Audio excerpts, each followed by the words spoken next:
You are stronger than you think, and you have an ability to communicate with the universe in magical fashion. That is why you are here today. You sense things others simply cannot. That sense is not random, and tomorrow is going to show you exactly what it has been building toward.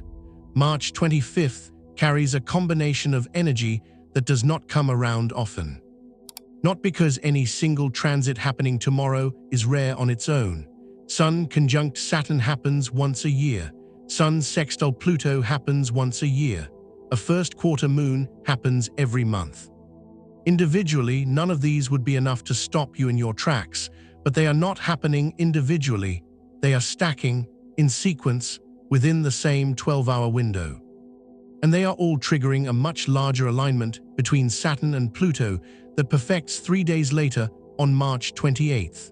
That Saturn-Pluto sextile is the real anchor here. These two planets only connect in significant ways every few decades. The last time they formed a hard aspect was January 2020, right at the beginning of a period that dismantled the way most of us understood normal life. That was a conjunction, a closing, an ending. This sextile is the opposite. This is structural rebuilding, and tomorrow is the day the Sun personally activates it in your chart. That is why this week feels different. Not because the universe is being dramatic, because something that has been assembling quietly in the background just became personal. Let me walk you through what tomorrow actually looks like. Because understanding the sequence changes how you move through it. Early morning, around 5 am, the Sun forms an exact conjunction with Saturn in Aries. And you are probably going to feel this before you even understand what it is. Saturn is the part of the cosmos that deals in reality, not potential, not inspiration, reality. What you have actually built, what is structurally sound in your life, and what is not. When Saturn meets the Sun, it is like someone turned the lights on in a room you have been navigating in the dark. You see everything, the progress, the gaps. The places where you have been coasting on intention instead of action. In Aries, this conjunction has a particular edge. Aries wants to move. Aries wants to start, launch, charge forward. But Saturn in Aries is considered to be in its fall, which means the energy feels restricted, like trying to sprint with resistance, not to punish you. To build something in you that speed alone cannot create. Think of it like this: Aries without Saturn is a match. It burns bright and burns out fast. Aries with Saturn is a furnace. Slower to ignite, but once it is running, it does not stop, and it produces heat that actually builds something lasting. So tomorrow morning, you might wake up feeling heavy. You might feel the full weight of what you are carrying, or suddenly see with uncomfortable clarity where your current path is not sustainable. A relationship that has been coasting on convenience. A project you have been half committed to for months. A conversation that keeps getting pushed to next week because the truth of it scares you. That is not the universe punishing you. That is the universe asking you one clean question. Are you building something real, or are you performing something temporary? And here is the part most people never realize about this kind of energy. The heaviness is not the obstacle. The heaviness is the raw material. Saturn does not slow you down to hold you back. It slows you down to make sure what you build actually survives contact with real life. The people who work with this instead of resisting it are the ones who look back 6 months from now and realize that tomorrow was the day the foundation got laid. Sit with that morning energy. Do not rush past it. The discomfort is carrying information, and the clarity it offers, even when it is unflattering, is more valuable than a month of comfortable avoidance. Now, what happens in the afternoon is where everything opens up. Around 2 p.m., the Sun forms an exact sextile to Pluto in Aquarius. And if the morning was about seeing your reality clearly, the afternoon is about seeing yourself clearly, all the way down. Pluto is the planet that governs everything underneath the surface. The subconscious, the buried power, the parts of yourself you have been afraid to fully own because owning them would mean you can no longer justify playing small. A sextile is not a push. It is an opening. Think of it like a door that unlocks but does not swing open on its own. You have to choose to walk through it, and that distinction matters. Because Pluto does not hand you power on a platter. Pluto reveals the power that was already in you, waiting underneath the self-doubt, underneath the old stories about what you deserve. Underneath the version of you that learned it was safer to shrink than to stand at full height. And because this is happening between Aries and Aquarius, the message is specific. The Sun in Aries is your individual identity, your courage, your willingness to act on your own authority without waiting for external validation. Pluto in Aquarius is about how that individual power connects to something larger, your community, your network, the people whose lives are shaped by the decisions you make and the standards you hold. That means whatever personal breakthrough you experience tomorrow afternoon is not just personal. The boundary you set ripples outward. The clarity you gain changes how you show up for the people around you. The version of you that stops apologizing for having a vision becomes the version that other people start orienting around. Not because you demanded it, because alignment has gravity, people feel it.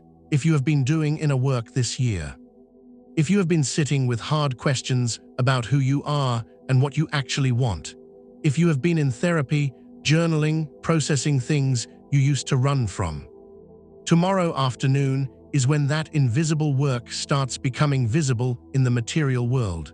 Pluto takes everything you have faced honestly and converts it into something usable, not a concept, not a feeling, an actual shift in how you carry yourself and what you are willing to accept. Some people will experience this as a sudden realization. A moment where something clicks and you understand a pattern you have been repeating for years without seeing it. Others will feel it as a quiet settling. A confidence that does not need to announce itself. The kind where you walk into a room and something about the energy just recalibrates around you without a word being spoken. If that happens, trust it. That is not arrogance, that is alignment, and there is a significant difference between the two, and then the evening adds one more layer. And this one matters because it is the part most people will not expect. Just over an hour after the Sun-Pluto sextile perfects, the moon hits its first quarter phase in Cancer. And this is where the internal tension peaks. The first quarter moon is always a friction point. It is where the intentions you set at the new moon meet their first real-world resistance. And because this one falls in Cancer, the friction is not intellectual. It is emotional, it is personal, it lives in your body. Cancer is the sign of emotional safety, home. The people and patterns that make you feel held. And it is forming a square to all of that Aries energy that has been pushing you forward all day. So on one side, you have this clear momentum, this growing sense of authority, this undeniable forward direction, and on the other side, there is a pull back toward comfort, toward the familiar, toward the version of your life that feels safe even if you know, somewhere deep down, that it is no longer where you are headed. You might feel both of these at exactly the same time. The crystal clear knowing that you need to make a move, and the equally real desire to retreat into something warm and familiar and not deal with the weight of it. If that happens, you are not being indecisive, you are being honest, and that tension is not a malfunction. Here is the reframe: the Cancer moon is not there to stop your momentum. It is there to make sure you do not lose yourself in the process of becoming powerful. Real authority is not about shutting down your emotions to get things done. It is not about performing in vulnerability while the part of you that is afraid goes ignored. The people who become genuinely powerful, not temporarily but structurally, are the ones who can hold both at the same time: the forward movement and the vulnerability. The clarity about where they are going and the honesty about what it costs to leave where they have been. So if you feel exposed tomorrow evening, if the strange combination of confidence and tenderness catches you off guard, if you find yourself tearing up for reasons you cannot fully explain, that does not mean you are weak. That means you are paying attention to the full picture, and paying attention is always stronger than performing. Now here is what ties all of this together and why I think this day matters well beyond the 25th. 3 days later, on March 28th, Saturn forms its exact sextile to Pluto. This is not a monthly transit. This is generational, the kind of alignment that marks turning points not just in individual lives, but in how entire systems reorganize themselves. And because the Sun is triggering both of these planets tomorrow, acting as a bridge between Saturn and Pluto, the actions you take on the 25th are directly feeding into that larger structural shift. That means this is not a day where you feel inspired and then forget about it by Friday. The discipline you commit to tomorrow becomes part of a foundation that holds. The clarity you gain does not evaporate. The boundary you set does not soften by next week. The decision you make carries forward into the architecture of the coming months. Not because of wishful thinking, because of structural alignment. When your personal choices sync with the energy that is reshaping things on a collective level, those choices gain a weight they would not normally carry. They stick, they compound. So what do you actually do with all of this? Start the morning with honesty, not affirmations, not rituals, honesty. Sit with the question of what you are actually building and whether it matches what you actually want, not what you were told to want, not what looks impressive from the outside, what is true for you. Write it down, be specific. Saturn does not respond to vague intentions, it responds to clear commitments. Then identify the one area of your life where you have been avoiding responsibility. You already know what it is. You have probably known for weeks. Maybe it is your health. Maybe it is a financial situation you keep pushing off. Maybe it is a conversation that has been circling in your mind for months without ever reaching your mouth. Tomorrow is the day you stop circling and face it directly. Not because the cosmos demands suffering, because that is almost always where your power is hiding, in the exact place you have been looking away from. In the afternoon, pay close attention to what surfaces. If a realization hits, if something suddenly becomes clear about a pattern you have been living inside without seeing it, write it down. Do not wait, that is Pluto showing you something it rarely puts in plain view, and the tendency is to dismiss it because it feels too simple or too obvious. Do not make that mistake. The deepest truths almost always feel obvious once you finally see them. That does not make them less important, that makes them more honest. And in the evening, when the Cancer moon stirs up whatever it stirs up, let it. You do not have to choose between being powerful and being a full human being with real emotions. That is a false binary, and it is the one that burns most people out.